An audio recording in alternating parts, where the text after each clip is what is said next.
Warning, Supernatural The Crossroads contains adult language and discussions. If you're easily offended, do not continue to listen. Oh, Dad. Oh, Dad. Oh, Dad.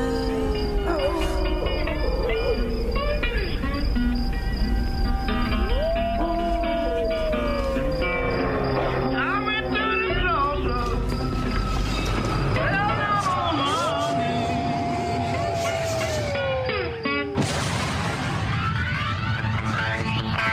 on my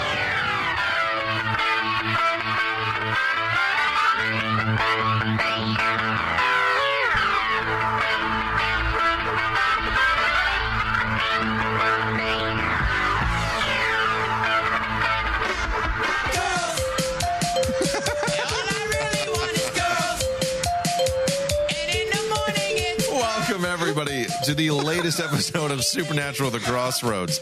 I am your host, Thomas. Joined with me, I've got Ryan. What's up? We've got Michael. Hello. And we've got Avi joining us as well. Hello, boys. And today we are continuing our Women's History Month Crossroads style with a discussion on the forgotten and underrated women of Supernatural. If you are just joining us for the first time, this whole month we've been doing previous single installments about standout characters, standout female characters within the show of Supernatural. Our first episode, we discussed the most influential women to the show with a top 5 list that were characters that we loved, felt were vital to the show. You didn't have a show if you didn't have these characters. We got a lot of good feedback on that show. Did we really? Yeah, good. I was surprised. These guys were smart. That's why we're always surprised. Yeah, we're surprised because there people are like, oh, wow. I guess so. I'm always surprised when someone says I do something good. Yeah, you've been like a beaten dog. You're like, it's issues from childhood. Whatever. They like me. And in our second episode, we discussed Charlie Bradbury post-Oz and how it changed her as a character in a way that made her a better fit for the show, and how much we liked her post-Oz and how big of an impact that was on her character. Charlie's a character that we on this show had gotten a lot of flack from. Oh, yeah. Our opinions of her due to, frankly, if you go listen to that episode, I talk about how it was really only 2 episodes that we didn't care for out of her entire 7-episode run. That was surprising. For some reason, I had thought it was a lot more. We got ripped up for I know, because it felt, because of the way it was laid out, 2.5 episodes. It's perhaps. classic Supernatural. They have a way of making these characters feel like they've been around far longer than they actually were. Right. And she was a character that we loved in her first introduction and at the end, but the middle didn't really sell us. And so that was a discussion that really went into what that post-Oz narrative change did for her as a character and how we thought it really brought her full circle and fit so much more with where our lead characters, Sam and Dean, were at in season 10 at the time of her unfortunate demise. Well, we were pretty bummed, I remember, when she was killed off. I mean, we weren't mad. We understood what they were trying to do. Correct. But if I remember correctly, when we did that show, I specifically said, fuck these writers, man. They make you care about a character finally, and then they kill her off. And hey, listen, that's smart writing, because they probably knew they might have had a character problem here. If we're going to use this character to get close to Sam and Dean, and we plan to kill her this season, then we better do something to make people actually care about the death. Let's make that death actually matter. Because there's nothing worse than a TV show that doesn't develop those characters and they kill them off. And the scene, you get the idea that the writers want you to really care. But it's just not there. Yeah, it falls flat. And unfortunately, that does happen throughout this show and throughout many, many other shows. Not so much in its first few years, more in its later ones. But yeah. Charlie, I 100% agree. I think that was a character that we were really excited by the new potential of where her story was going and what they were doing for her as a character, only to have it ripped away. And Dark Charlie was hot. Let's just say it. 100%. It's the leather. It's always the evilness that's high. You're the thing. We know. Yeah, we know what you're. We know what you're like. Yeah, we know what you like. Abaddon, Dark Charlie, Lilith. Imagine that scissor true. factory. I mean, come on. They should be careful. If they can hurt you, you're down for it. Like, that's essentially. Scissors are dangerous. They are very dangerous, especially when they're really hot scissors, dude. Like, you just go to touch them and you're like, fuck, that's hot. Really means. hot. I don't know what that means. He actually Is it sad that I knew exactly what he was talking about? Thank and I was you. like, yeah, that works. I like that Amy is on my side And that's tonight. why Thank she's you. your editor. Thank you. For more information on that, head on to Patreon and subscribe, and you'll get the behind the scenes tier where you'll learn what the fuck I'm talking about. Yeah. Apparently, Ryan's up to All writing kinds of some things. fan fiction. Well, I'm He's such a 50-50. strong writer. Strongly writer. I might. Writing Okay. strongly. There's two ways I've thought about doing that. Your right? writing style and strength is definitely really strong. I thought about just completely just writing it horribly on purpose, like really bad, just so you guys can have some vindication of the fact that I can't write. But then my other part of me is like, I want to sit down for like a week and just really take my time, and make it fucking That's good. what I want. And then when you come in and you read it, you go, you didn't write this, you plagiarized this from someone. That's what I want. I want it to be a pornographic masterpiece theater. God damn it! I'm gonna have to read some that's romance what I wanna novels. see. I got to look up some romance novels. I mean, I Someone's know named Gustavo. I know I'm going to use Purple-Headed Warrior. I like how he immediately. Oh my God. It's always this phrase. I know, it's his thing. It makes me wonder about his dick. Does he have a big old purple head? Because that's not attractive. Wow, now you're Depends making on who fun you ask. of the color of my skin? Wow, Mike. Holy shit. He's trying to tell you you have something wrong and you need to go to the doctor. Is that where the song "One-Eyed Purple People Eater"? Yes, Thomas. Sorry, What about the peculiar purple pie man, a Porcupine Pete? Oh my gosh. Wow. Change the subject. Ta ta ta ta ta ta ta. Look, I let me think about it. If you're under 40, you're not going to get that joke. You're just not. Let me think about it. I would have to even figure out what I'm going to write about. If it's only got to be We already three. gave you some stuff. Dude, don't worry about me. You'll be okay? fine. If there's one I just thing you gotta can do, I'm sure you can come up with an idea for a slash fiction piece. I probably could. I could come up with a few ideas. Okay, we're celebrating women this I know, month. and we're Not off on- Ryan's depravity. That's next month in April. You know what? I should let Ryan pick Autism topics. month. Wait, what did she? I didn't hear what she said. Autism month. Oh, wow. Wow. We should do a whole month where you let Ryan pick the subjects. Oh, Jesus Christ. Four shows. Where are these episodes rank when they're on the spectrum? Four Ryan-based episodes for another month this year. I already know one off the top of my head. Easy. I'm afraid to ask. We're going to easy. get canceled. No, we're not. We are. Dude, we're making jokes about autism, bro. Like, that's... We're not That making doesn't mean we jokes. don't We're like people that acknowledging. have autism. Is this the point of the show where I make sure everyone knows that You play the my stepfather disclaimer. is autistic? Well, Steve's autistic He and he's is. on the shows. I'm 90% sure my dad is. Yeah. Dude, Andrew was autistic. He was on the shows. It's whatever, dude. What is that? That's... Okay. That was the equivalent of I have a black friend. Yeah. That's what I was trying not to sound like, and Ryan just did it. Well, dude, you're basically saying that. That's basically what we're saying. Anyway. I ate lunch yesterday next to a guy I think might be autistic, bro. That counts. Count it. Whatevs. You forgot to say whatevs. That's what I say. Anyway, outside of Ryan's special sometime later this That year. sounds awful. I don't, you guys don't want that. That's not, that you guys, I don't want to For those who actually came here to listen to a discussion about Women's History Month based in Supernatural, so far this month we have done, like I said, we already have out the top 5 pivotal women of Supernatural. We have the Wizard of Oz Charlie episode. Today we're doing forgotten and underrated women of Supernatural. And then later this month we are closing it out with Rowena from Bad Bitch to Good Witch Part 2. Now, after that, we are going to take a 1-week break, and then we're going to come back around April 12th with a new RPG session, which will kick off a new round of content for April and May, which I think Ryan's stuff is now going to be thrown into the hat as a potential season. Maybe in the summer, there's less episodes in the summer. That's true. And then that'll be the Ryan summer spring fling, whatever the fuck it is. I'm wondering, It might be fun if we did let Ryan pick topics for 1 month. For 1 month. See, here's the thing. Watch them be the highest rated shows. They fucking will be. I would quit. Who has the biggest dick on Supernatural? Look, I'm going to tell you right now. What's in dude's pants? I would laugh. I would fucking laugh because it would be so fucking I would be so vindicated. Oh my God. It would explain the entire problem with the internet. That quality doesn't matter. It's dick jokes and fart jokes. Welcome to the internet. You know what we should do, Mike? We should TikTok. do it as a litmus test. And No. if it does poorly, I commit we suicide. continue the show. Oh, yeah. If it does well, we commit kill suicide. ourselves on air. Wow. Oh, And that'll be the final Wow, episode. we have a Seppuku freaking episode, and these guys gut themselves, right? Listen, we don't condone suicide, but we do condone it for ourselves. Yeah, So please I'm talking don't about take just offense. myself. Yeah, me. It's my body. I can do what I want. My body, my rules. I love how, you guys want to commit suicide if I come up with something good. Well, it's not about you. It just shows that the 3.5 hours that I put into notes every time we do a Exactly. show means absolutely nothing.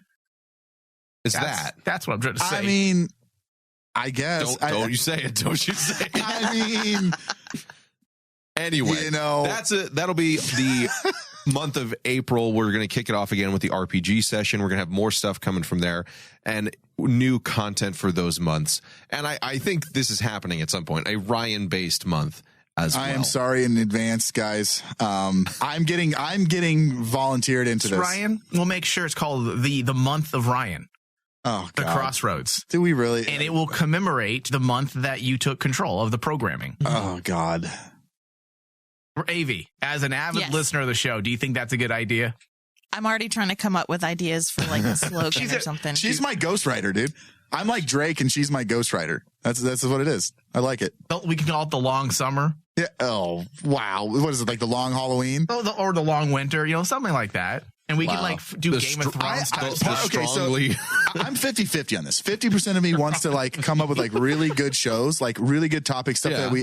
and the other half wants me to make it so fucking bad. The strengthening of But Ryan. here's the thing: And is make that you not and make you guys have to sit through Is an that hour-long show not of that. the desolation of the Crossroads.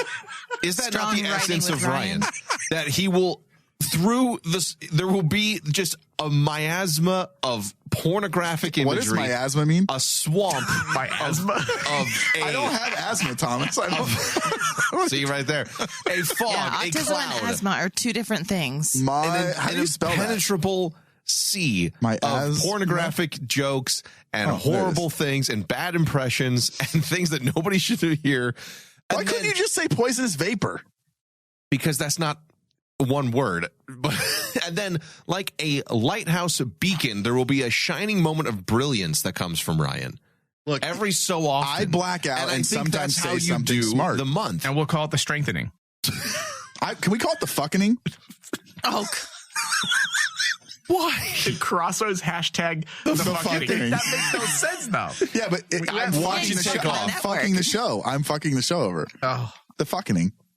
That'll take off. Knowing our listeners, they're all going to be like, They're gonna love it. That's great. I think Ryan should do one every other month. Look, dude. Hey, listen, it makes my life easier. I'll probably just like the show. Well, you'll hate it. You'll absolutely hate it. Not dislike it. You'll hate it. I don't know. I guarantee it. All I right, guarantee maybe we it. should get into this show. Probably should get there. So again, this week we're talking about forgotten and underrated women of Supernatural. So with 15 years of content, there have been a number of amazing, fantastically written female characters on the show, that some of which had well and plenty of screen time. And then there are many, though, within that 15 years that might have only been seen once or twice, or maybe at most had a season-long arc. But for whatever reason, be it contracts or writing decisions or what have you, the writers never went back to them. And that's what our episode here is to discuss. Some of those characters that we found the most compelling, the most interesting, the most that we wanted to see more of, who had the most potential for interesting stories to be told, that were frankly done dirty in our eyes. Ones that either the story didn't quite go the way, the distance like it could have, it was shortchanged in some aspect, it was simply never returned to, or they shifted strategies partway through. And there's a couple characters that I think really fit that bill in particular. One character, however, that does come to mind instantly as an example for what we're talking about today is Bella. Bella Talbot is the perfect example of a character that was fully realized and made a huge impact on the show.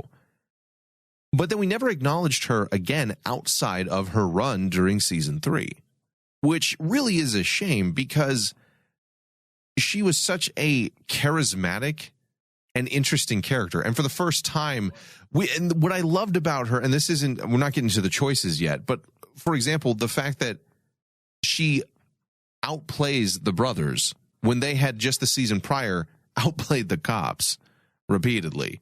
That shows us, it escalates the threat. It shows how capable she is and how dangerous she is to them. But for the sad truth of the matter is we never come back to this character outside of her arc. It was done and bookmarked, and there's nothing else there. And these are the kind of characters that we will be discussing about in this episode. Now, this was more challenging than I thought it would be, truthfully, because of a couple of different things I talked about on the pre-show. Some of them were characters much like Bella, where while their story was told, I felt like there was so much more potential for these characters, especially in later seasons when we see so many returns of characters and so many new takes on existing characters thanks to the multiverse. And so also much some characters that fell into that category. And I very rarely, wave my finger at the writers of Supernatural and say, cliches, but the one thing they got into a habit of doing is reusing the same type of demon female personality. Yep. They were all Meg Masters. Yeah. It was literally this badass female that doesn't take no shit from nobody. And they almost had the same mannerisms. Yeah, that was my only... Yeah. Even Abaddon. Abaddon was like that, too. She was kind of like Meg Masters 2.0. Really was. Yeah. Yeah. She had her own things that made her unique. But yeah, I'd say as a whole, a lot of her character was built off of the Meg Masters template. Yeah. And that's kind of the strategy that I used when I was going through my list. I went through I came up with my list based on people who came fresh in my mind. I didn't want to do deep dives, deep research, because then I don't feel like they're truly forgotten or underrated because I don't remember them at all. So yes, that would fall into the category of forgotten, but then they're not relevant in my mind. So I had to go with people that pop right in. I also chose people that were very different in personality. Very specific, unique personalities, characteristics that we didn't see all the time being played by yet again another character that's character this 2.0 or 3.0, because they reuse personality types a lot for women. A lot. Yeah, sadly. So that's how I went. Or I should say that's how I came up with my list. That's how you went about your selection? Yeah. Okay. Ryan, what about you? I'll be honest. I told you guys before, like I struggled with this because for me, I would say I'm not casual watcher of the show, but in our 3 people group here, I am probably the most casual type of watcher that we have. And I shut my brain off a lot of times and just enjoy the episodes. And for me, this is really hard because I don't typically remember characters unless they had an absolute crazy impact on the show. So it's hard for me to go back and dig up characters when I'm not like you, Tom. So I don't remember the names of episodes. I have to go look them up. Like I remember what happened in them. Right. But I don't remember the names. I don't remember what season it was in. I just remember off the top of my head. So with characters like this that are a little bit more obscure, I have to go back and think, okay, did this character actually leave any type of emotional, like, grab on impact. me? Yeah, impact on me. If not, then they weren't really that relative to me. So this is really hard for me because of the way that I view TV shows. I came up with a list. It has 3 on it. I'm slowly trying to add to it while we're doing this. It's just very, very difficult for me. I think the 3 that I have are one of which I think is very underused, and honestly I feel like kind of got brushed aside. So this is a difficult one for me. Like the last one we did where it was the top 5 ladies of Supernatural, that one was easy because I could pick the ladies that had the most influence on our favorite characters. That one was a lot easier. It was really easy. Like, so this one is really difficult for me. So what was your strategy then? Just kind of like, I looked back and kind of looked at a few storylines that I felt like could have been expanded on.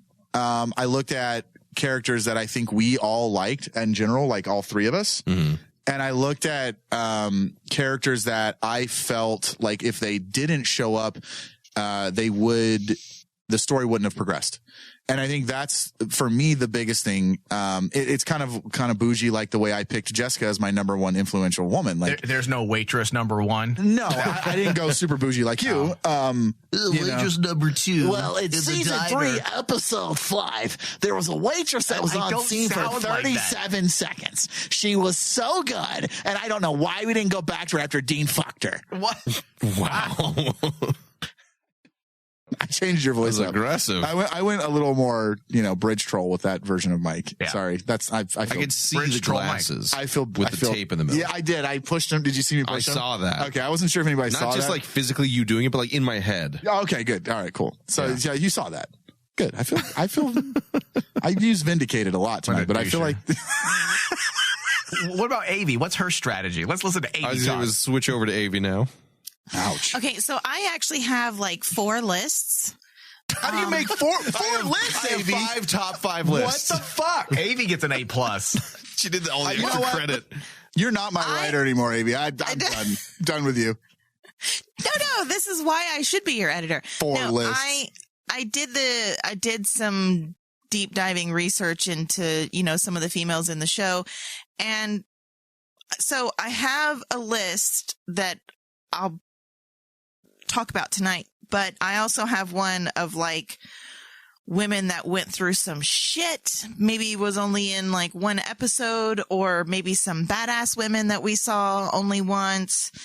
So it was one of those. So my list that I'm going to talk about tonight, my main list, is if I can tell you this person's name by 1 or 2 words and you know exactly who I'm talking about, then that's who I put on my list. Then because I was like, they're not the obvious ones that, the top 5 ladies like you guys did last time, but they're ones that if I said their name, you would know exactly who I'm talking about, whether they had 1 episode or 6. So that's what I did. Okay.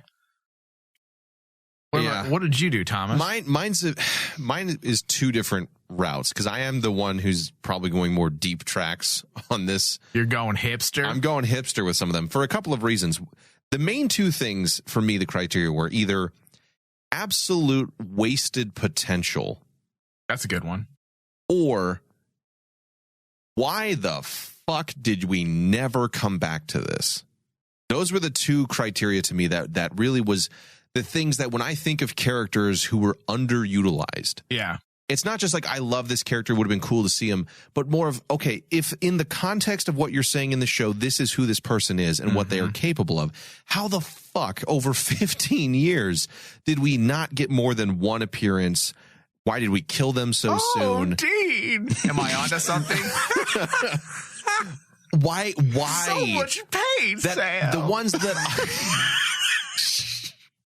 that if you're sitting in the writing room on season 15 and you're like, who are we going to have come back for the revolving door farewell tour? And out of all the characters that mean something to our heroes, you don't return to these ones. It's those 2 criteria. How the fuck did this person never show up again? Or wow, the wasted potential. I have one of that type on my list. Wasted potential. And there's like a runner-ups that kind of fall into that. They were essentially retconned into a different character, it seems. Oh, okay.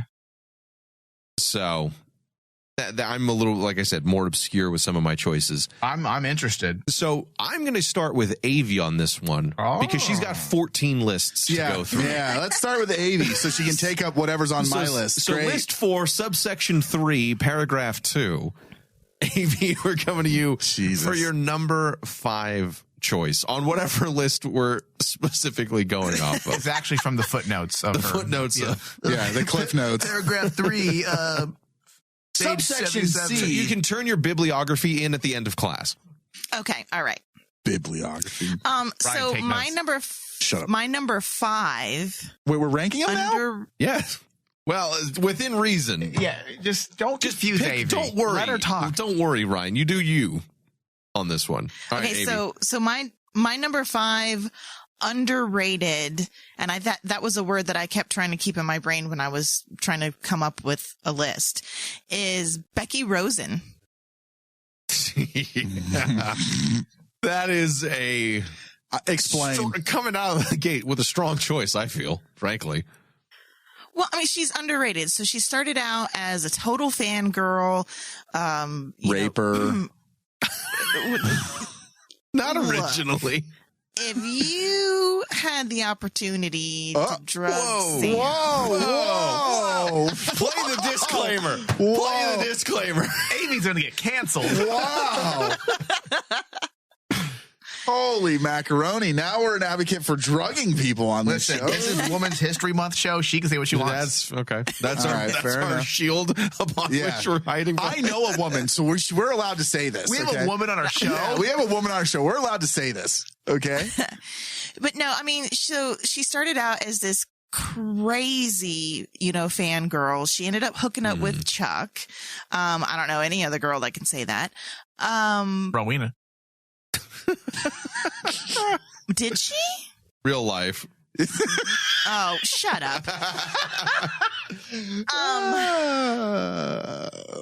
And then, we go years and years and we don't see her. When she finally does come back to the show, she's grounded. She's got a family. She's responsible. I mean, she's still doing, the fandom stuff and writing and everything like that. But you kind of see her more as a well-rounded person and not just crazy Becky. And I thought as an overall character, she's underrated. I mean, you absolutely know who she is whenever I say Becky. And she was literally in 4 episodes out of 15 years. Yeah. I have to say her last appearance is her best. Absolutely. Because I do agree with Avy's reasoning. If we didn't have that last bit with her during season 15, then I would question Avy's pick. But you get a complete arc of her character by having her in that episode. You see how far she has come, both as a writer and as a person. So yeah, that's a good pick. And she's definitely underutilized. Yes. To me, that would easily fall into my criteria of where we leave her. Chuck's erased her from history, but we kind of just assume Jack fixed everyone, all of that stuff. We'd never come back to her. And so the end statement for hers is then her children, her husband, and then she was all erased from existence. With the final episode not touching on that, that does kind of feel like how do we not come back to that in some way? Right. Yeah, and it was easily, like you said, Mike, her strongest performance and her most interesting moments as a character. And she foreshadowed that, the events to come for us as the audience. All right, Mike, what about you? We're going to come to you next. What's your number 5? Oh, I'm not ready. Oh, well, I think Ryan's only got 3, so I'm going to give him some more time. I could do one. I've got 4. Yeah, okay, let me do it. Okay, you do it. You do it. All right, so I'll start with the one that is probably the most obvious and probably the most well-known out of my choices, and that's Bella. Okay. I went back and forth with whether or not I should put her on the list. At first, I felt like she might be too big of a character, but then I'm like, no, she is definitely underrated because I know the fandom isn't very up on her. She's also forgotten as fuck. Mm-hmm. Yeah. For me, Bella was one of the first characters that was used to broaden the world of Supernatural beyond hunting and hunters. She was the first character that I can remember, at least, that had a higher pedigree opposed to the usual trucker type hunters. Yeah. And I had always like felt, a James Bond villain. Yes. And I had always felt like she had a big impact on Dean's story for season 3. And I loved the way they used her as a character. From a writing standpoint, she was what I'd call a ticking time bomb, which is basically a type of plot device that's typically used to drive narrative and create the urgency. And that's exactly what her character did. She was a harbinger of his fate. Yes, there we go. That was the phrase I was looking for. Yeah. I'm just going to go ahead and jump in. She's on my list too as well. I always felt like that whole run of her on the show was completely different than anything we'd ever seen as far as just hunters in general. We always got the feeling with like that type of person. It was like, you know, you wore flannels and you were on the road all the time. And she was way more of like this classy kind of character. Not to mention Lauren Cohen is freaking is an absolute babe. Like she was one of the first absolute smoking hot chicks on this show. Like I know we're trying not to be, but she was. I'm sorry. There was so much tension between her and Dean. Finishing his sentences now. There were so many like scenes with her and Dean that I was just like, oh my God, like just fuck already. Like when Dean's like, don't objectify me. Yeah, like just do it. Okay. Like, but as far as characters go, like to jump off what Mike said, she was different. And I think that was the cool thing about that character. And I think a lot of people forget because she got so big on Walking Dead that a lot of people forget that she's even in Supernatural. And I've had friends go, holy shit, she's in this show when they watch her episodes. And it's like, yeah, she was. And I just like that character so much. And I felt like she never gets mentioned. Mm-hmm. Like when we talk about chicks, we always talk about Ruby. We always talk about, you know, Meg. We never bring up the first real technical female villain. And I think that's one of the cool things, like, you know, like not supernatural villain, you know what I mean? Like an actual human being. Yeah. And I think that's and not only that, you have to stop and think about at that time, she was the longest running female on the show. Exactly. She was highbrow and classy. And what I love about it is that they brought in an aspect that she was not a hunter. She was not a supernatural creature.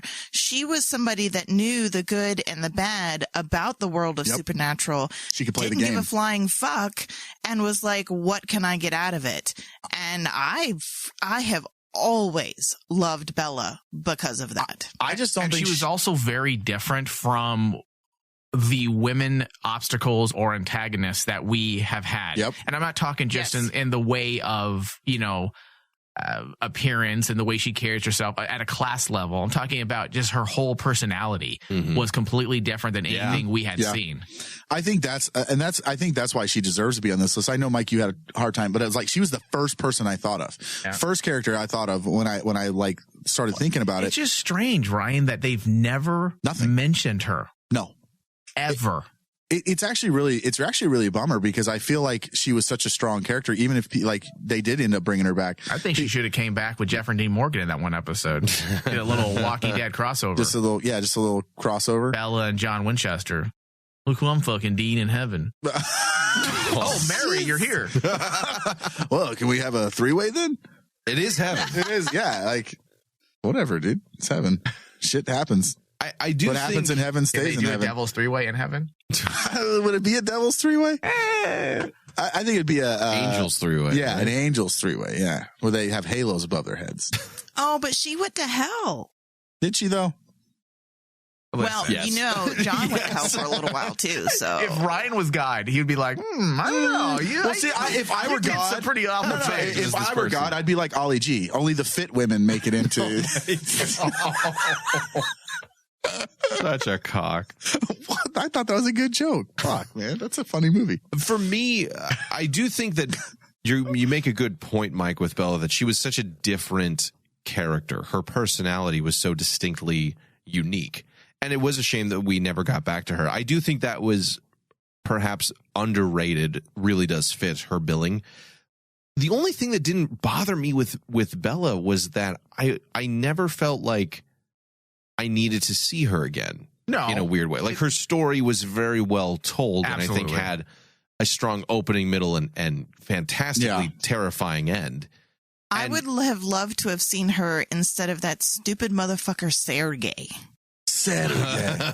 You really hate Sergey. Everyone I do. really hates Why Sergey. do you hate Thomas? Yeah, that's really mean. Thomas is a great guy. So Hey, look, morale you make me the stupid fat comic guy. You're Sergey. Did you just say something about morale, Thomas? Yeah, lowering morale Oh, over here. please don't do this. It took me 2 weeks to get out of depression and funk. Last time you guys said I looked like Sergey. No, see, I'm okay with Thomas as long as he pulls out that Russian accent. It's such a cartoon. God, that's so gross. It doesn't matter if it's cartoonish. People like what they like. Like, listen, I might as well talk like Speedy Gonzalez. Oh my God, please do it. That's the same thing Ryan's You gotta do it now. Or I Si, mean, senor. Thomas. It's a cartoon accent. It's not real. Slow friend. Hi, Slowpoke Rodriguez. Oh God. Can you please do Speedy Gonzalez? No, that's not what I do. Damn it. I'm not a fucking puppet.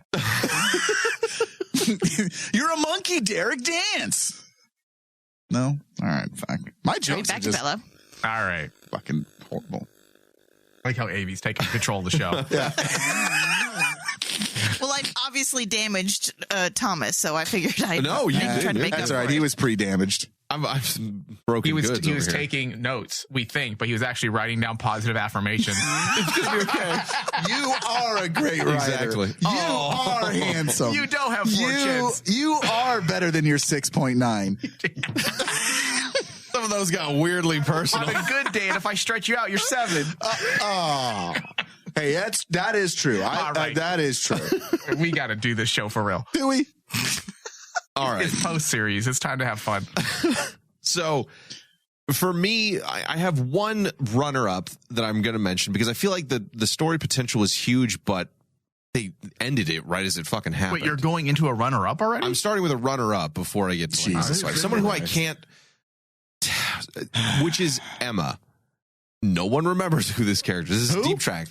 Wait, I know who she is. The Amazonian daughter of Dean. Yes. Oh, that's a good one, Thomas. She was on my I list. only give her runner-up I'm so for fucking one jealous. fucking reason only, and that's because they killed her in the same episode she's introduced, which was a goddamn travesty. I have always been bothered by that episode because Yes. I know I have a very odd, very romanticized sense of children. But like that always, it never sat well with me that was Dean's offspring. It's and Dean's kid in the show that's all about family, doesn't end in blood. And how's storytelling Oedipus style prophetic and sad is it that you as a hunter have a child that's a monster and then you and kill you it. don't do fucking anything with it? You kill her in the same episode, and Sam, his brother, kills his daughter. Uncle Sammy. Just casually caps her, and it's over in an episode, and it never comes up again. Yeah. And because it was contained to the one episode is a travesty and something that truly just bothers me to this day about season 7. One of the reasons it was so low for me, because that makes no fucking sense to any of our characters, who they are at this time, who they are in the show. Yeah. What they would have done, the impact this could have had, the potential this could have had. Imagine instead of Claire, this Castiel's daughter who shows up and we don't necessarily grow to like, we have the ever haunting visage of his daughter who is a monster, who he is torn between love and family and his job, essentially. She is torn between her nature and who he is and what good she might want to bring into the world. That's the same kind of setup that we have later with Lucifer and Michael and God. And Dean has with his own father. And Sam is a parallel of the monster child and the hunter father. Like, there's so much there, and they do nothing with it. That's a foul ball. I'm not going to lie. That always Honestly, did. that might just be flat out number 5. I might just kick someone else out. Yeah. Because that one was such a loss of potential, but it doesn't quite hit. That's where I'm saying I'm torn, because there's not enough there outside of the potential. Yeah. In the same ways that children are only potential. They're nothing realized yet when they're infants, but they could be anything. Emma was that. And I think you brought up an interesting point that I've never thought about with Emma, was the fact that not only was she not brought up again, but the fact that Sam killed Dean's daughter. Exactly. And of all of the other things that the stupid things that they've fought about or hung on to or talked about 3 episodes later that really didn't matter all that much in one way or another. This is never brought up. Dean never has a problem with it. He never mentions it to Sam. We never see Sam have remorse about it. It's never afterward. discussed. It's never brought up again. Yeah. Yeah. Yeah. And honestly, that is kind of why it became a runner-up for me, because it's such a self-enclosed incident. Yeah. There's never any reference to it ever again. Who wrote that episode? Eugenie Oh. Ross Fleming and Brad Buckner. They're so hit or miss. And that was a fucking miss. But at the same time, the idea was genius, but It was nothing's brilliant. done with it. I think we called them something different back then. I'm pretty sure we had a nickname for that. It's Eugenie, you Fleming. weenie, And Fuckner. and Brad Fuckner. Yeah. You weenie and Brad Fuckner. Those nicknames are earned in this episode. Yeah. I would say. Yeah, absolutely. Because if you can stop and think about the emotional growth and turmoil that you could have pulled out of just that one Yes. episode would have Yeah. been amazing. And there are apologists for this episode. That's why I've never brought this up in a discussion, believe it or not, because it's very controversial, because it creates a whole discussion on social media, the place of all toxic conversations, Best place. where they say that just because you sire an offspring doesn't mean you're a father or she's your daughter. Perfect. That means I might not be that dead. means he didn't kill his daughter, and it's not a big deal. That is such a skewing of the facts, in my opinion. That but fits perfect for me. Well, I don't know. They did kind of forget about Adam. No, Wait, they who? remembered to not remember him. Who? His daughter should have showed up at the end too. Just because with Lucifer for no fucking reason. Oh my God, if she was in purgatory. That's fucked up. She's all, Dad, is that you? Dad. When he was down there? You remember me? Oh, Jesus. Dad? That's messed up. Where's Uncle Sam, Dad? Oh, God, that got dark. I did. So that was my runner-up. And then who I would say for me was a number 5. Well, fuck it. I'll just put her as number 5. That was a pretty good number 5. It makes me so fucking angry I thinking can tell. about it. That's just going to be number 5. Absolutely, yeah. So I'm just going to skip and change my list midway. His through. list is going to suck now. That was probably the best one. Yeah, probably. So then let's go back. Avi, coming back to you for number 4. Okay, so I'm actually kind of torn between my number 4. One only had a couple of episodes. One had, I think, like 5 or 6. Let me flip through my notes.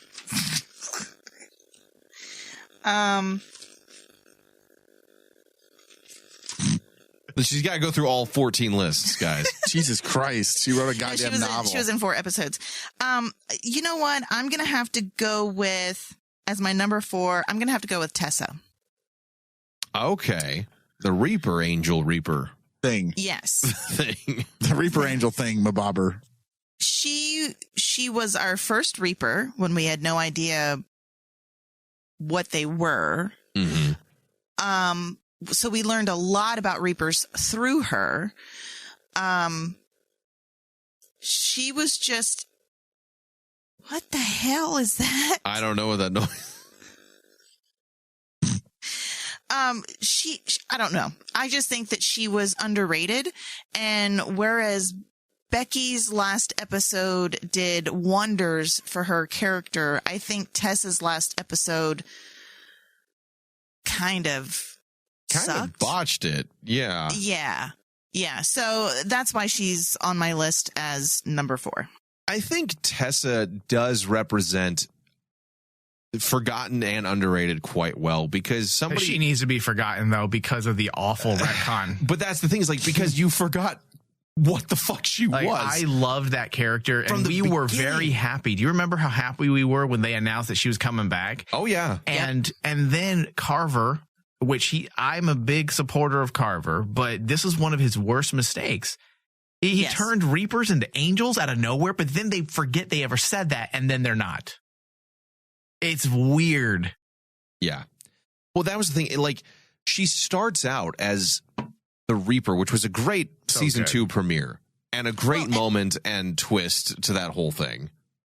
And every time we see her, because we see her in season 2, 4, and 6, and I love her every time she comes up. Yeah, she's good. Yeah, she's fantastic and lore heavy, and it introduces this whole new, well, not whole new, because we had seen Reapers in season 1, but a new take on the Reaper and how to change it.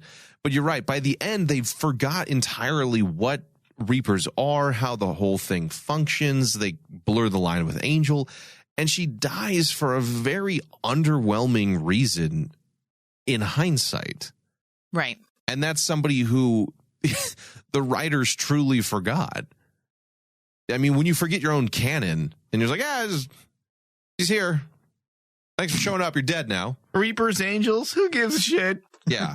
It just, that's a wrap. It just really puts a bad taste in your mouth. Yeah. Why were you excited by that? He likes bad taste in his mouth. Like, yeah, salty. Thomas does about those bad tastes too. Oh, okay. I was trying to not say anything. You're avoiding things. This is just the beat up on Thomas hour. Jesus. We were due. That's a different show this month. We were due for a show. I'm so gay. The bread maker. What the fuck? That's fucking terrible. Okay, what else? All right. Number 4 for you, Mike. You're up. We're going to keep the order. Okay, now going these as are is. not in any particular order for me, like in terms of ranking. So I don't want people thinking Bella was number 5. My number 2, I'm going to share with everyone. You're next. My next. Yes. Casey. Ooh. Okay. Yep. Really? She's on my list of incredibly underrated. Yep. And the reason why is because if you remember, Thomas, we've gushed over her before during our season 1 retrospective, available on Patreon. She was a character that was used with, in my opinion, in a single episode with precision early on as a way to dissect racism in Middle America, help us to understand Dean, which was priority number 1, which was really important at this time because I believe this was around episode 13. And much of the first quarter of that season was about keeping Dean a mystery. Because if you remember, based on our retrospective discussions, we had went into detail about why Kripke was doing this. And it's because early on, he had thought he would probably turn Dean bad. Mm-hmm. So he was a mystery. That's why there was a lot of Sam and not a lot of Dean. And that's why Dean was hidden in shadow many times in the shots. He was in the background because they were trying to create this atmosphere. So season 13, when we come back from, or I should say episode 13, when we come back from the mid-season break, a lot of the episodes were designed to help flesh out Dean a bit. And this was one of those episodes. And also, I'm putting her on this list because this episode is just hated unnecessarily. Mm-hmm. It's a great episode. Yeah. Plus, I felt like she had great chemistry with Jensen. Mm-hmm. I'm going to just piggyback because she's on my list too. Oh, really?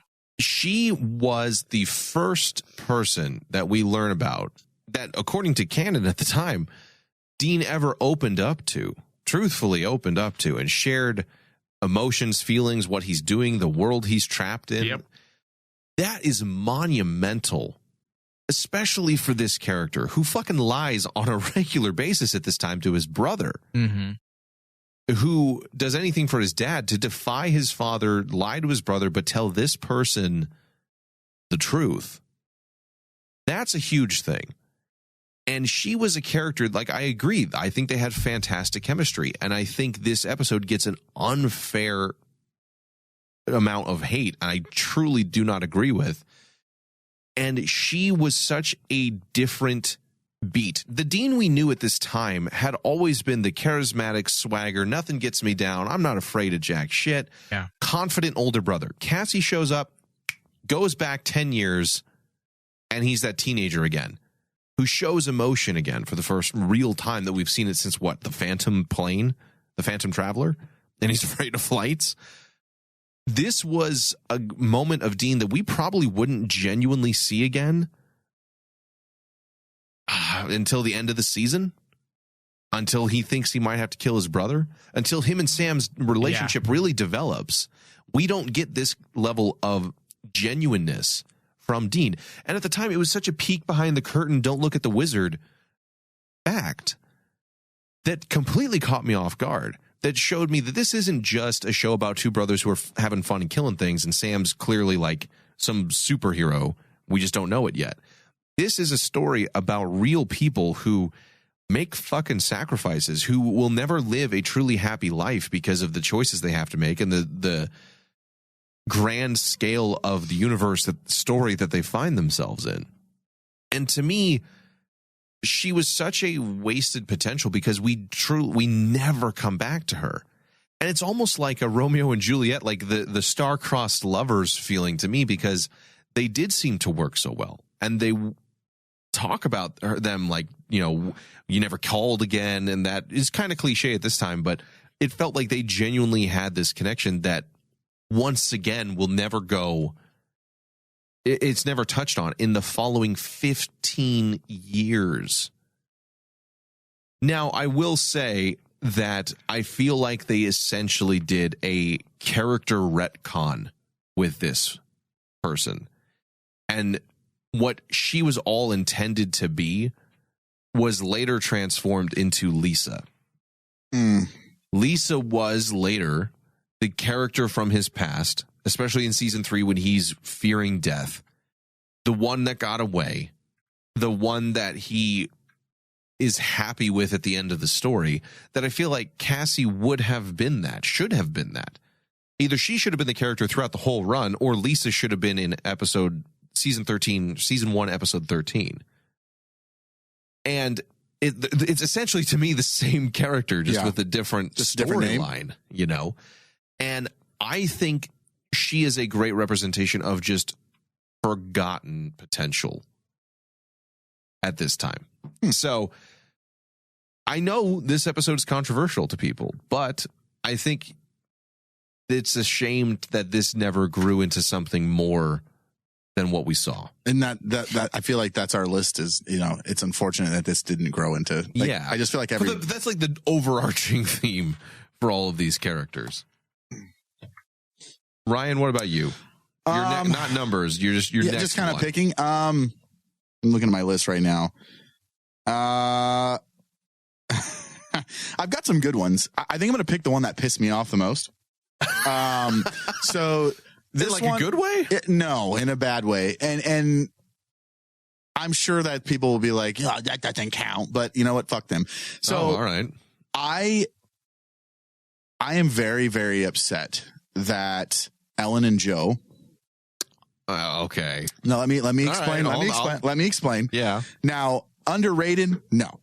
Forgotten? Yes. And I think the reason that pisses me off so much about Ellen and Joe is they were an integral part of the story at the time. They were huge. And after their death, the only mention we get is a stupid shot of the freaking roadhouse. And that's it. In the final episode, there's nothing there. There was so much that could have been expanded on in even the last episode, or even, you know, the last season. And I think it's really unfortunate because, yes, on this show, we are all team Ellen and Joe. We love them. We talk about them all the time. But in general, I think pretty sure in the fandom, they don't get mentioned a lot. And I think what bums me out about this, and it pisses me off, is that these characters were vital and they are just straight forgotten. And, you know, we lose them when we lose them. And then we go, 10 seasons and we don't hear anything else about them. Whereas Bobby dies and it's like Bobby comes back. Different versions of Bobby. So it's like same thing with Charlie. Yeah. Same thing with Charlie. And I think that's what upsets me about this is because they could have delved deeper with a more mature Dean down the road if Joe came back. Or if her spirit came back, or same thing with Ellen. An older, wiser Dean talking to Ellen. Exactly. And I think there's so many things you could have hit on with bringing Ellen back, or Joe, or even both of them down the road, because as we see Sam and Dean age and get more mature, there's so many things they could have discussed with Ellen and Joe that they never got to talk to them about because they were young at the time. And I think that's what bums me out and pisses me off about them, that they're never mentioned again. Mm-hmm. And I think it's a travesty, honestly, because these are characters that on this show, I know for a fact, I could speak for all all four of us that we love Ellen and Joe. So it bums me out that they were completely forgotten and never gone back to, other than a shot of the freaking Roadhouse in the last episode. It's actually, I think, really, really unfortunate. Cause there's so many things they could have done with these characters down the road. Now, if it was because contractually they couldn't get them to come back or they were busy or whatever, that's in a whole nother story that we don't know. But I think, if you can get Jeffrey Dean Morgan to show up, I feel like you could get, Ellen and Joe to show up at some point. You'd think so. You would think so. So yeah. I think that one is more forgotten, obviously not underrated. They're not underrated characters, but forgotten for sure. And I think it really bums me out that I have will to put them say there. They're not underrated. No, they've very much played an integral role in the story, and they were great for their time there. I will say they do fall into the forgotten category more for me. The reference to the Roadhouse, but no appearance by the characters, is a shame. The fact that they're such a big part of season 2, I mean, even in Kripke's run, it's kind of a hindrance on his part too, because they are a big part of season 2, then nothing for 3 and 4, Yep. and then back for 5, and then nothing again for the following 10 years. That does suck. It just sucks, man. In some ways, you could say it's, the problems and the trials and tribulations of television. You can't guarantee that someone will be available when you need them to.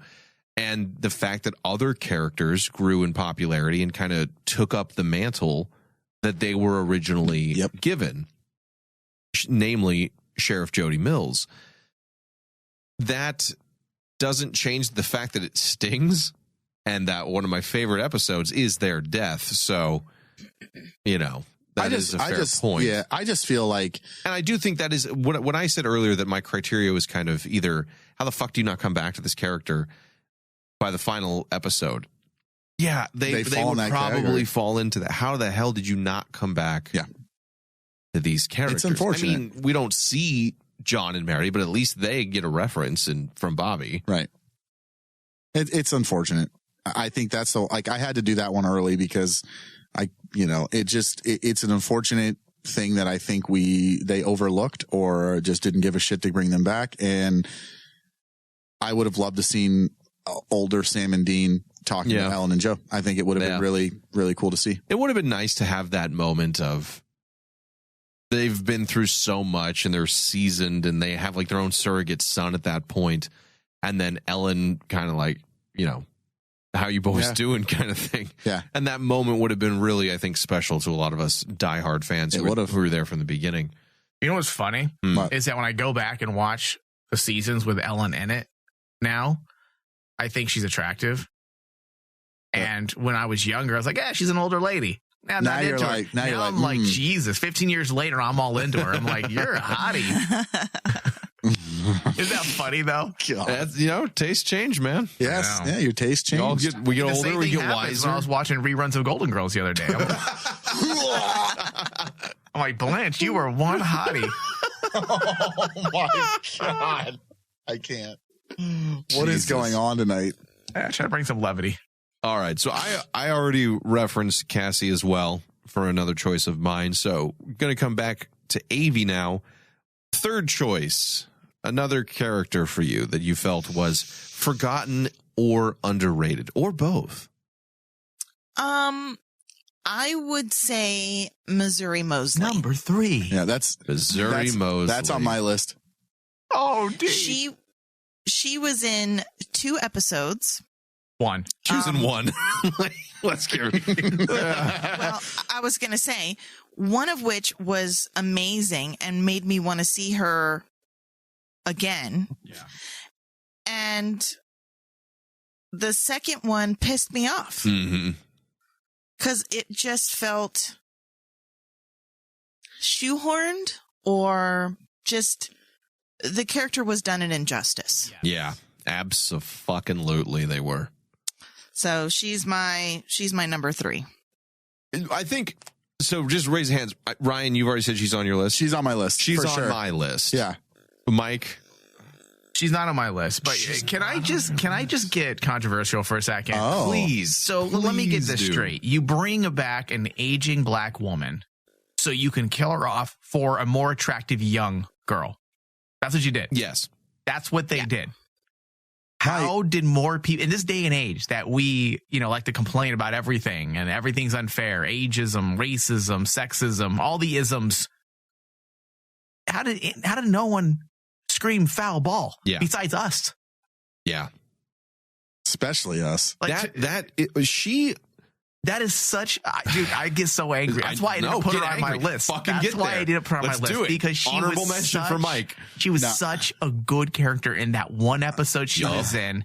And I had always thought someday she's going to come back. In fact, I believe, Thomas, you and I did a Patreon show. I did, yes. Leading up to her return, and we were talking about all the things they could do because of her knowledge of the supernatural and the fact that she's the one who helped train John in the ways of the supernatural and the whole layout of how things work. Nope, none of that. Not a goddamn bit. She was basically a interfering mother. Yeah. A crazy grandma. They turned her into a kook. Yeah. It's such a fucking slap in the face to the actress, the character, the fans. Well, and she didn't have the fire in her that she did that we saw the first episode either. No, she's in tired. her defense, it had been 12 years. She probably doesn't even remember Jensen or Jared. Who are these guys? What show was this that I did 15 years ago? I think it was such a... Jeez, I'll turn around, Jensen. Oh, I remember that. I remember those Wranglers. Missouri Mosley is perhaps one of the greatest fuck ups. I'll say it for every single writer and showrunner on Supernatural. And I know, listen, 2 episodes, she's inconsequential, but also potential. There's something about that can be said about consistency and care of the characters that came before. And I'd rather you never use old characters if you're not going to use them the right way, because and that's the thing. You run the risk of just ruining these characters that were just so great. I'd rather Mosley never had showed up again. It was a crying shame that she never showed up again in Crypty's run. It was a crying shame that she wasn't in Gamble's or Carver's. At that point, 10 years after the fact, season 11, what's done is done. Yeah. How do you... For Dab to return to this character, who is, at least within this room here, AV included digitally, a fucking fan favorite who is so integral, not just to the fan, the vibe, the tone of the show, especially season 1, but in the extended lore of which nobody cares about except us, of the comic book, that she taught John all about him being a hunter, that she's actually the reason Bobby exists. She was supposed to be in the season 1 finale, but she could not make it due to contractual issues and scheduling conflicts, that they created the character Bobby Singer. Yep. All right, guys. So you guys want me to bring back Missouri, so for Missouri Mosley? For somebody to fucking bring her back, literally only to kill and replace her and change who she was as a character so inherently with such a cavalier attitude. Oh, yeah, she's a crazy grandma. And then she died in the hallway. I gotta be perfectly honest, you guys. I don't remember Missouri Mosley. Is that a name of the a sandwich at Abby's? Like a Monte Cristo? The Missouri Mosley? I mean, that sounds really good with eggs and cheese. What are you eating right now, Dab? In Missouri Mosley. Oh, Jesus. Didn't John eat a Missouri Mosley? I felt like John Winchester. It was such a shame. Oh, he was beating that up. He ate a Missouri Mosley for sure. John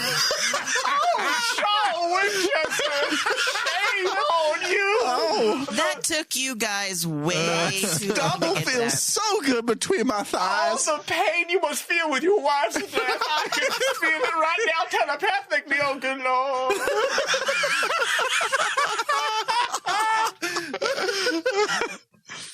Oh my God. Shameful. But the other thing too that just extra pisses me off was that not only did they bring her back for no fucking reason other than to kill and replace her, but the character they kill and replace her for, Patience, and the entire sub-story meant nothing. Meant fucking nothing to nobody. The actress leaves and goes back to Letterkenny. Like, what? All right. And that's just, I'm still angry. Mine are rage fueled. I feel like that is the answer. Yeah, now yours are for definitely me. rage What fueled. the God fuck? damn. You probably need to eat something. Yeah, here's a Snickers. You're turning to Dab. Eat your stomach with it. Try Missouri Mosley. It's pretty good. That's why John lasted so long. Had himself a Missouri Mosley.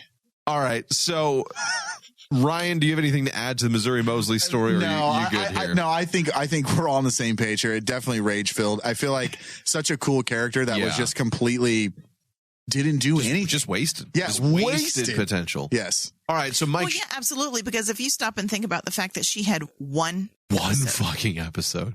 Sad. I mean, up until Season 13. whatever season. Yeah. But one episode, but you could say Missouri Mosley and everybody knew exactly who you were talking about. Yep. Dab definitely knows. Now, Mike, she was not on your list, so you've only given us 2 so far. So we'll go to you now. So it's a third choice on your list of underrated and forgotten. Okay, so this one's a deep cut. Oh. We all like that. It's Tamara from season 3, episode 1, Magnificent 7. She's on my list of underrated and forgotten. Oh my God. Fuck. And, you're right. And the reason why, and I'm going to explain all of it. I loved the continuation of the mythos behind how people become hunters. Number one, that shared tragedy. And you got to remember, this is still when we're starting to understand that this is how people become hunters. This is how they join in that lifestyle. And Tamara and her husband had lost a daughter to monsters, which worked. I like the calmness that she possessed. She's, in my opinion, yet another, not just one, yet another great example of how women were written during the Kripke and Gamble era. You know, for Kripke and Gamble getting so much shit about not including women and, you know, representation, they did. They gave you a bunch of fantastic one-offs that we've never quite ever had since Gamble and Kripke left. The women characters were the embodiment of strength, and not always in the cliche contrived representation that so many writers try to pass off these days as strong roles. Strength doesn't always mean kicking ass and taking names. It can simply be how you, or I should say how someone deals with a situation that requires mental stability and calm, you know, strong constitution and resolve, determination, strong mental resilience. These are the things that Kripke used to keep his women characters together. And I challenge you to watch the Kripke and Gamble era of Supernatural and try to find a woman character that's just a straight up victim or is utterly weak. Yep. Good luck finding one, because there isn't. Even there's the some bitch ass dude demons that count, I would say, as like completely failure characters. You mean women? No, dudes, like they're just completely failure characters. I'm talking about the women. But I'm thinking just characters, even like some of the demons. So, I'm confused. I'm thinking of who fits that bill within the show. Not just women. There's a couple of punk ass demons. Circa season 9 through 11. But if you look at season 1 or season 2, even when you have those guest spot roles, let's look at the haunted episode where the boy and the girl get trapped because they went into, I forgot the name of that episode, where they visit that house that's haunted and people go missing. It's the one with I think it's the asylum. It's the asylum episode. Yeah. Even in a very simple role like that, who's the one in control of her emotions? Yep. Who's the one who takes charge of the situation? Yep. The girl. The guy is worthless. Oh, yeah. He's scared to death. He wants to run away. And she's about waiting for him to be found. She's about figuring out what happened. And she's just, again, she's the one with the shotgun. Yes, she's the one with the gun training. And that's why I feel like people, before they complain about Kripke and Gamble's era of lack of women, go back and watch. Just because they didn't have an ongoing character didn't mean they didn't include women. And the best part about it is they were all very unique for the most part, except for the demon women. That's where I have a problem with it. Sometimes just kind of one type. They were, just one personality type for the most part. But the women in this era of Supernatural were always very strong characters. Yeah. Very in control of the situation. Well, one of the things that I also liked about Tamara, however you said her name, was a lot of times when you see hunters get into the lifestyle or whatever because of tragedy, they're alone for whatever reason. And I liked the fact that she and her husband were partners. Yeah. And you could tell by their interactions that they were absolute equal partners in what was going on. They trusted each other. They knew that the other one had knowledge and was capable, and they just worked so well together. And they were so, that alone is interesting to have this husband-wife couple, which the only other thing that pops into my head that I can reference to that is Solo. Woody Harrelson's character. Oh, I thought you were talking about the Red Cups. No. I was like, oh, Red Solo Cup, yeah. But that's that movie with Mario Van Peebles dynamic that we hadn't seen, and the story of him dying and then them possessing his body and he's screaming out and like drinks the drain cleaner is still a horrifying image. Oh, so bad. And calling out to her and they're trying to lure them from the house. Like that is some truly scary campfire story level shit. And it's such a sad story and we don't see her ever again. Yeah. That's a good deep cut, dude. I like that. I always liked her because I love characters that when shit goes down, they maintain their cool. Yeah. And when she was burning her husband, when they were doing the whole hunter's funeral, I mean, she didn't even shed a tear. It was just sheer rage. It was like, I'm going to get my revenge. People, and we don't see it. Yeah. That's somebody who, like Ellen and Joe, should have shown back up in season 5. Full on demon apocalyptic war, just capping bitches like we see all the other ones do. That would have been a good return for that character. Damn, that's a good one. I like that one. Because now I'm just angry that I didn't see more of it. Yeah. And again, rage is what fuels my list. Yes. Rage fuels your fire. It does. It does. All right.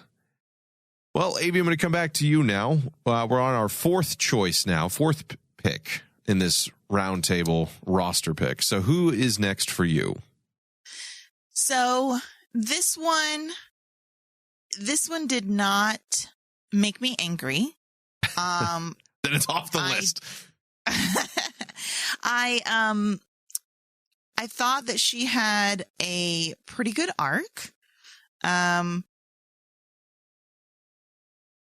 I just thought she was a badass chick. And I'm going to say Linda Tran, Kevin's mom.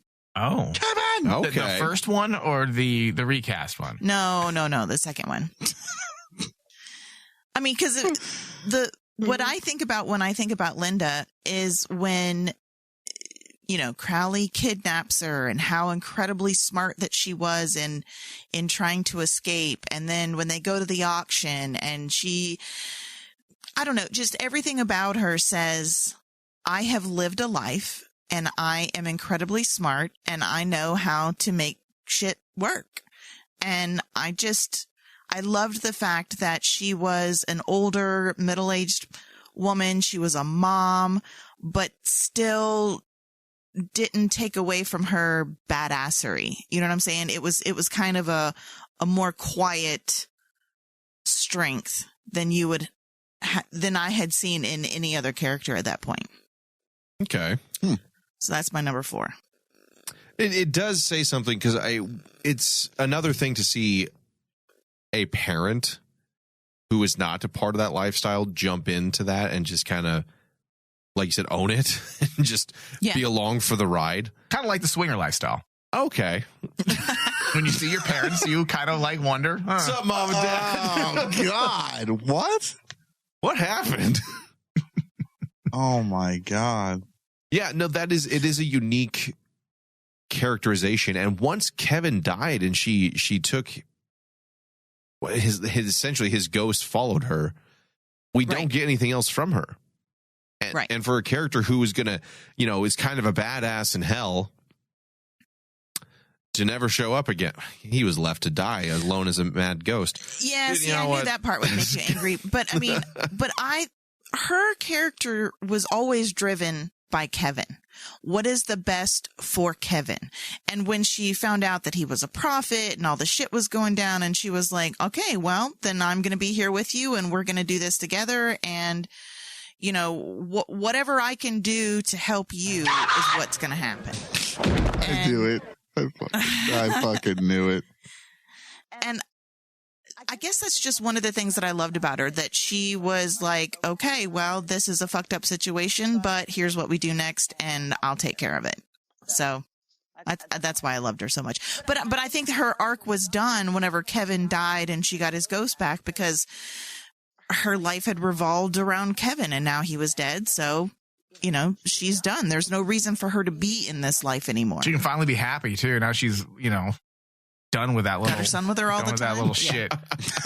Fucking Kevin, do something with your life. I heard you were a badass in hell. Why don't you go back? Yeah, I'm like a badass in hell. You now. finally made something of yourself. Who writes that? I saw a vein in my arm, so I'm pretty much a badass. Eating my Mizumizi, I would let you know. Oh man. All right. Well, Ryan, I'm going to come to you now. I'm just jumping all over the board because fuck it.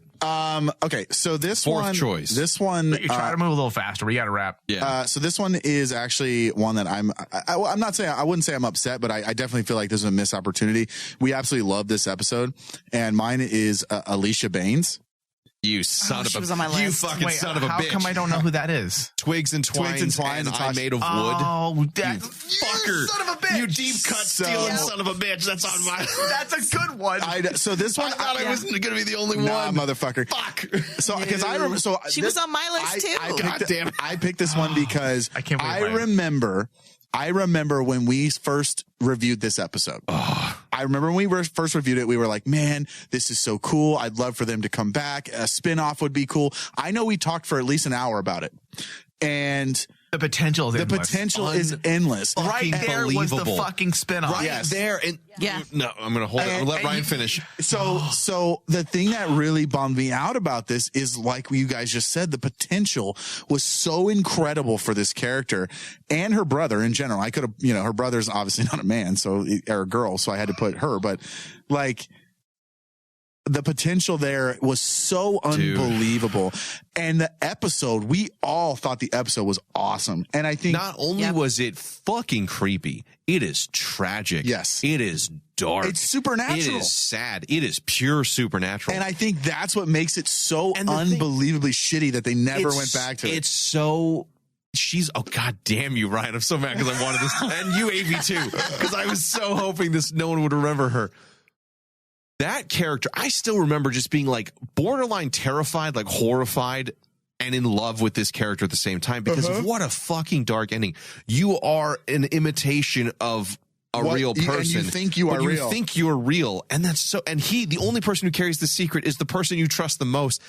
And it's the brother-sister relationship, family storyline. Dude, it's so fucked. It is the spinoff that we should have had. Magic-wielding hunter siblings. And one's not a real person. One of which is a monster. Therefore, also, like, borderline invincible, which would have been a whole fascinating way to find that out. And it would have covered the CW wants. Demographics the representation. and wants. You had a black cast. The guy, if I remember correctly, He was gay. And she could have been the lead because she's the monster. Base. Like, it's perfect. And not only that, but this is all introduced and contained within Dab's first season, meaning he's the showrunner from beginning to end, meaning there's no fucking reason this should have just died on the vine like it did. Pardon the pun. Like a stick. Yeah. Right. Like, there's no it's crazy unfortunate.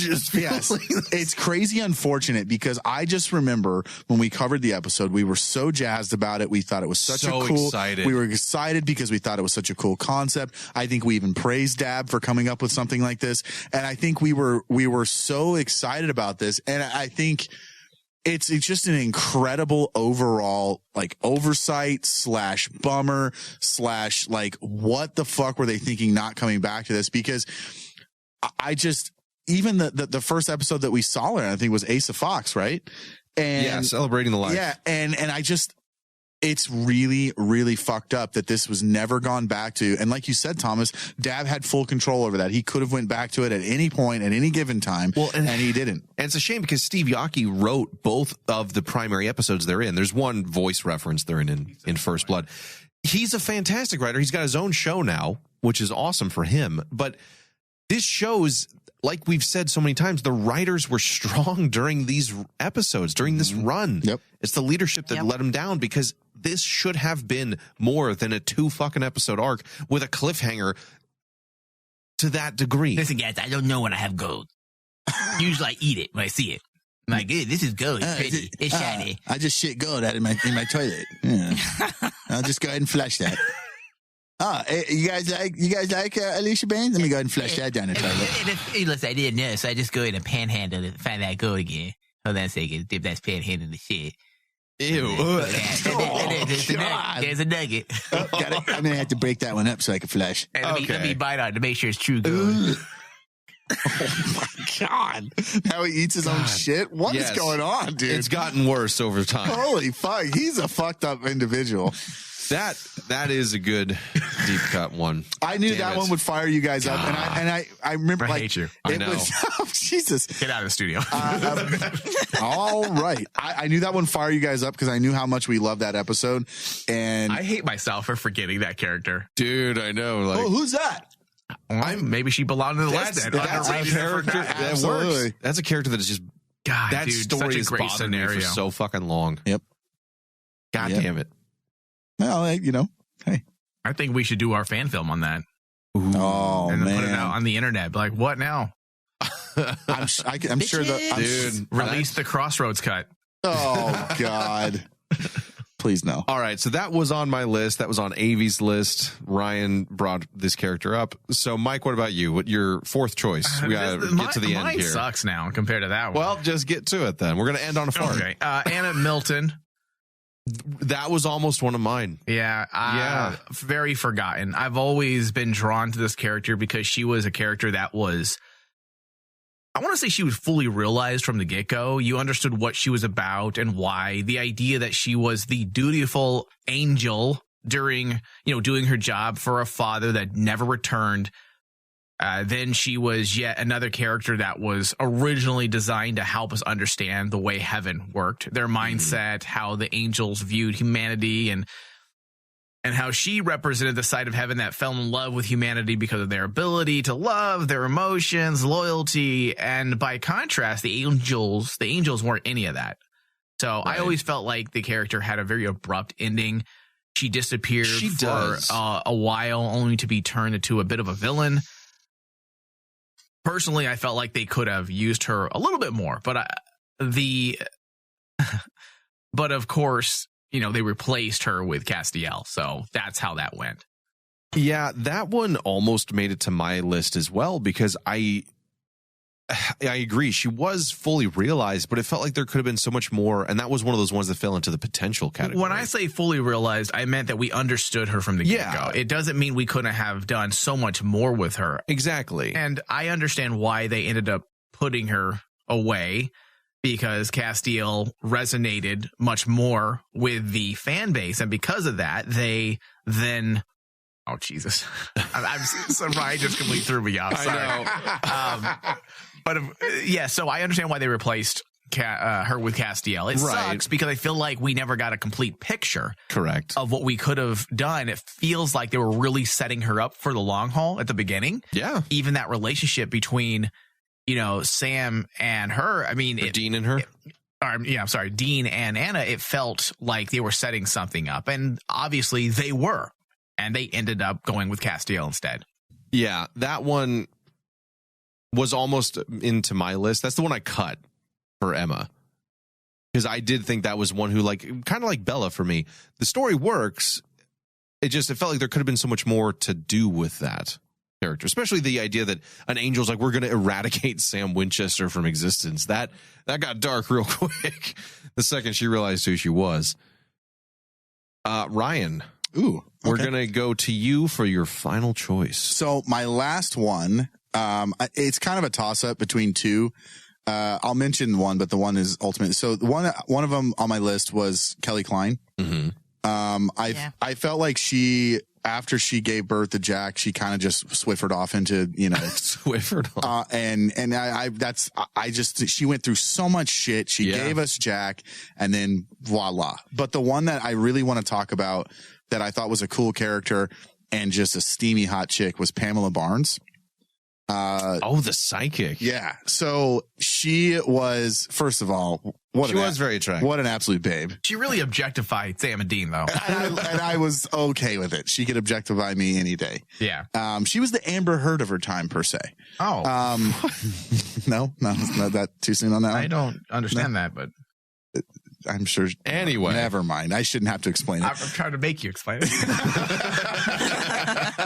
I think the cool thing about this character is we forget that she's the one that actually kind of brought us Castiel. Because she originally sees Castiel to begin with. That's how her eyes get burnt out. Such a fucked scene. Holy God. And I just loved her dynamic. She was a super badass chick. She was a psychic. Like her whole like character was super cool, super confident, you know, and like Mike said, she objectified Sam and Dean, which I thought was fucking hilarious. I just thought that was a character that instead of just completely getting killed by a demon could have been more. There could have been more there. I think having, you know, some type of supernatural type person on the team Free Will would have really, at the time, would have been cool. Really super cool with her psychic powers. And I know, you know, they were kind of trying to develop Sam into that ideal, but I think she was just a cool character at the time. And I thought we could have expanded way more on her character of just her being a psychic. I think something that we kind of, in the world of Supernatural, we just kind of gloss over. Like it's a thing, we really but did shift away from psychics helping out between Missouri Mosley and Pamela to I just did research. Yeah. Oh, I pulled out my laptop and I Googled it. Like, okay, cool. But like, it did take some of this supernatural mysticism away in that respect. And I think that's the one thing that bummed me out about the characters because like, you know, we're so used to watching Sam and Dean pull out their laptop and Google something, but like, it was really cool when she showed up because it was like you said, it had that supernatural vibe of like, okay, we're in the world here. Like, so I think between her and Kelly, like I always felt like both characters just really didn't get much. Like Kelly just completely got forgotten after Jack showed up. And, you know, Pamela, they could have gone so much deeper with that character, with just the psychic abilities and like her, you know, even she didn't even need to have her eyes. Like that was the thing. Like that was tragic that Castiel, you know, blew her eyeballs out, but what a fucking introduction. And why didn't he ever heal her? Jesus. Yeah. Like, come on, dude, you could heal her. What a dick. That's why he doesn't wash his hands. Come on. You gripped Dean from perdition, but you can't. He gripped Dean strongly for sure with both hands.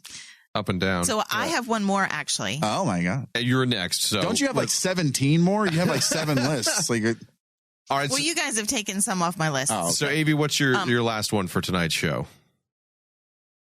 Delphine. That was one of my. I don't remember that one either. That was one of my honorable mentions. She was the chick on the. She was the woman. Men of Letters. That was with the Undercover with the Thule Society. The French Men of Letters. On the submarine episode. I did forget about her. She was awesome. That was a good character. I loved her. She was fucking badass from beginning to end. She had an amazing story. Obviously, this is not one that we could have come back to, but I just think that she's so underrated for awesome women characters, and like she's my number one. And she's hot. She was hot. She was dangerous. It had that James Bond vibe, which works perfectly for the Thule setup. And what a fucking sacrifice too at the end. Yeah, that whole episode just has this heavy weight, knowing the doom that is going to come to this ship. And Dean going in thinking that he can change something. Yep. And then realizing that she's the reason why the bad thing happens.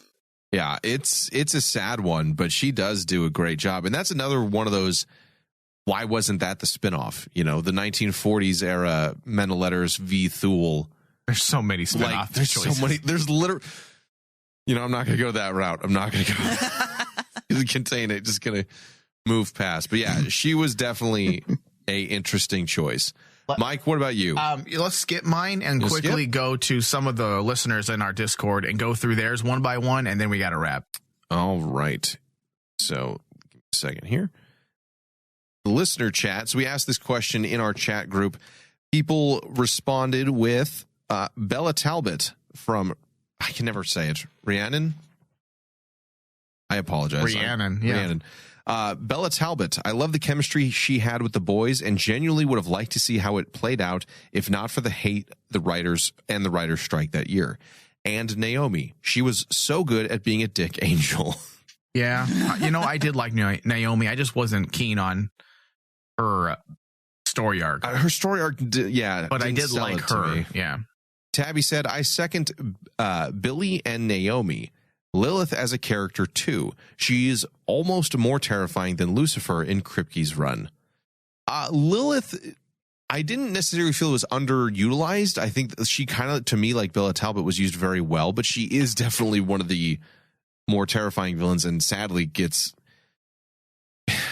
used again and wasted. The only one that I'm a little confused by or thrown off by is the Billy, because is she really underrated or forgotten? She was used a lot. Billy, she got used a lot. She was misused. Misused entirely. But I don't think she's underrated. I think a lot of people dig her character and definitely not forgotten since she was all the way to the last few. Yeah. Maybe her story was so poor that you did forget her. Oh yeah, wait. The Reaper Billy. Oh yeah, no, that one was fucked. The one that had no purpose the entire season. Amber Lynn says, I replied on Twitter, but I'll say it here just in case. Cassie from season 1, episode 6, the Roadhouse, or the Route 666. I always thought she was super interesting. She was the only girl Dean ever loved enough to open up about hunting unprompted. I would have loved to show if the show brought her back at some point. Yeah, okay. Rhiannon also says, and Missouri Mosley. So wish we would have seen more of her. We also have from Tabby, Lady Bevel too, with the British Men of Letters. I agree. Yeah, she definitely she was on one of my lists. She was on my honorable mentions because she was a character that fucking Carver had set up for Dab. Here you go. Yep. I'm leaving you with the fucking British Men of Letters and this badass chick. A straight softball, dude, and he fucking whiffed. And he got rid of her for the entire season. Yep. And replaced her. Also makes no fucking sense. Yeah. Like, put her in a box and shove her. Now your rage is coming to the surface. Well, I know that people got mad that she raped Sam, but I love their chemistry. Sam always does well with the bad chicks. He does love. And I was anxious to see how that would end up playing out. Yeah. But they never acknowledged the fact that he essentially fucked her. Yeah. Like, how do you not acknowledge past that? Makes no sense. Well, he found that his mom was alive and probably felt it was inappropriate to mention. Killed the boner. Hey, Dean, you're never going to believe this. This chick oh, hi, Mom. Talk about a boner killer. Well, Porsche C says, I was going to say Lady Tony for sure. She would have been great to have around. They could have done so much with her. I really liked her. Yeah. She's good. She also felt that Lisa was pretty underrated too. I actually really liked her as well. More than that, I feel like she should have been in it more. But it was probably because she was too beautiful to use. Tabby also says, Tessa the Reaper. I can't put my finger on why, but that character is very memorable for me. Okay. Another one from Rose Blue also said Missouri Mosley, hands down. So, yeah, that's about it. You don't want to say your last one, Mike, real quick as a wrap up? Because I want to mention my last one as well. Okay. Well, then go ahead. I won't mention For me, it some people might cry foul. This is not a deep cut, but I feel like it's one of the few major characters that never comes up in our recollection, and that's Lisa. Yeah. Lisa for Dean was such a fucking pivotal character. She was the one who made him happy at the end of Kripke's run. She is the marriage, the happy ending that he was supposed to have. His relationship with her and Ben is all of season 6. And not only is it ended in such a tragically painful way, but I was convinced from the last episode she's ever in, I think it's like Let It Bleed, we were gonna see them again. She was gonna come back. That was gonna be end of the show kind of stuff. And I'm not sure if part of that is because Gamble never returned and season 7 got taken away from her, and then the showrunners shifted. But the fact that we never come back to who is essentially the Cassie / love of his life, and that Dean doesn't get a happy ending. Sam at least acknowledged that this was his life later in the show. The hunter life with Dean. But even he gets a happy ending with Eileen, presumably. We don't 100% know. Right. Dean to never, ever, ever bring that up again. Never talk about it. Never see a cameo. Not a single mention. Was such there was one mention. Sam Sam one did mention her, that and Sam he brings threatened it to kill up. Sam. Correct. But that was such a mind fuck to me that we never come back after season 6. So more than half the show length, the character who he was supposed to ride off into the sunset with is never referenced again. And to me, that was a how the fuck do you not have this character at the end of the show? Especially when we didn't know what the finale was exactly going to look like. So it's not exactly a deep cut, and it did have her story kind of told, but to me, that was more of a potential loss, what the hell, this isn't quite done yet, than Bella Talbot or Lilith, in my opinion. Mike, what about you? Last one, we'll call it for the night. Okay. I have Dark Kaya. I almost picked her, too. Yeah. I almost that did. One has I was to be close. on the list, dude. Underrated and squandered. Yep, squandered as fuck, dude. Yeah. For me, this character was squandered in every way. Yep. This was a character from a world that was unlike Sam and Dean's in almost every way. The amount of lore that this character could have introduced into the show probably could have filled 5 to 8 seasons easily. And listen, I get it. She was collateral damage brought on by the backdoor spinoff that didn't get picked up. And then she was further marginalized by Dad's inability to bring a proper story together by the end within the allotted time for the final season, which isn't a lot. It was only 20 episodes. He just didn't have enough time. Which he cut himself intentionally 2 seasons in a row, but Yeah. Yeah, Dark Kaya could have been the next Diary of John Winchester. The amount of built-in mythos that came with that character is ridiculous. And the actor was fantastic. She really was good. The strongest new addition of the actors, phenomenal lore potential, surrounded in mystery and excitement. And they said, here's the spear. It was worthless. Okay, I'm going to go die now. That's her 3-episode arc, guys. Here's the spear. Yeah. That didn't work. Barons did I'm going to go die now. Good with what he was given. 2 pages and a thumbs up. That's what he was given to work with. Yeah. Bless his heart. Yeah. I mean, he did what he could, but fuck, did that one sting. That was almost on my list as well. Yeah. I mean, the fact of the matter is there's plenty of underrated characters. Potential was limitless. It's one of those things that, in a way, I think a lot of us snarkier fans are saying, how did we end with 15 seasons? We could have kept going easily. Oh, yeah. Taking the human element of time, money, and people's livelihoods out of it, the story potential is truly limitless in so many fucking ways, especially with so many strong characters. And I think each one of the ones that were brought up tonight, we would have killed to see even one more episode of. And it's a shame that we won't get that until it's picked up on Netflix. That's right. Oh, yeah, okay. Let's start a hashtag. Or man. HBO Max, you mean. We'll use the old ways, Ryan. Oh, look at you. What the fuck voice was that? I don't know. What? You sound like some Ghost old Missouri lady. Mosley. Oh, look at you. That's so fucking lucky.